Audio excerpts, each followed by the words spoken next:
السلام علیکم دوستو، امید کرتے ہیں آپ خیر و عافیت سے ہوں گے اور اللہ تعالیٰ آپ کو اپنی حفظ و ایمان میں رکھے۔ تو آج جمعۃ المبارک ہے، ماشاءاللہ جمعہ کا دن جو ہے مسلمانوں کے لیے سمجھے عید کا دن ہے۔ اس میں جو ایک گھڑی ایسی بھی ہے جو قبولیت کی ہوتی ہے۔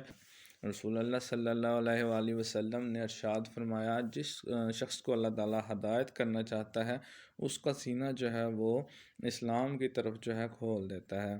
پھر آپ نے فرمایا سینے میں نور داخل ہونا شروع ہو جاتا ہے اور وہ کشادہ ہو جاتا ہے۔ تو صحابہ نے پوچھا، جی رسول اللہ صلی اللہ علیہ وآلہ وسلم اس کی کوئی علامت بھی ہے جس سے جو ہے اس کا پتہ چلے، اس نور کی پہچان ہو جائے؟ آپ نے فرمایا ہاں، دھوکے کے گھر یعنی دنیا سے کنارہ کشی اور ہمیشہ رہنے کے گھر کی طرف یعنی آخرت کی طرف جو ہے متوجہ ہو جانا اور موت کے آنے سے پہلے اس کی تیاری کر لینا، تو یہی اس کی نشانی ہے۔ یہی وسلم نے فرمایا، دلوں پر زنگ لگ جاتا ہے اور وہ زنگ جو ہے گناہوں کا زنگ ہوتا ہے، اور اس کو جو ہے ختم کرنے کے لیے، اتارنے کے لیے استغفار جو ہے بہت ضروری ہے۔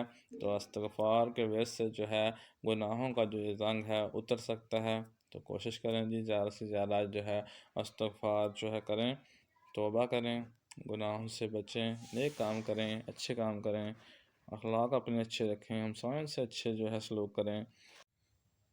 ایک اور موقع پر حضور صلی اللہ علیہ وآلہ وسلم نے ارشاد فرمایا کیا میں تم کو بیماری اور دعا نہ بتا دوں؟ تو بتایا کہ جو بیماری ہے وہ آپ کے گناہ ہیں اور جو دعا ہے وہ استغفار ہے۔ تو زیادہ سے زیادہ استغفار کا بھی تحفہ ہے۔ موت مومن کے لیے ایک تحفہ ہے، تو اس کو یاد رکھیں۔